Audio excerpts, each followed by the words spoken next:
ЛТВ-1, вторник, передача "Один на один", Бенспред-Вену.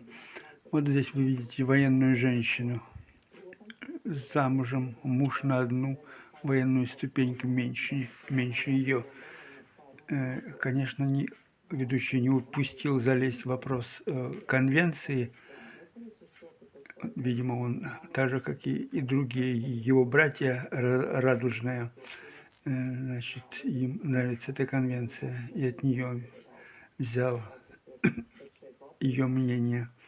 Ну, что здесь интересно, она, как и другие, ну, видимо, все, кто у нас в армии служит, все о победе говорят, все о победе. Это раз, этот заклинание, что Украина в войне с Россией обязательно победит, и Латвия должна ей помогать. А почему помогать? Да потому что, в первую очередь, по ее мнению и ей подобных, что следующими будем мы. Ну, вот этим подогревается, конечно, латвийская публика наша вся. Это очень плохо.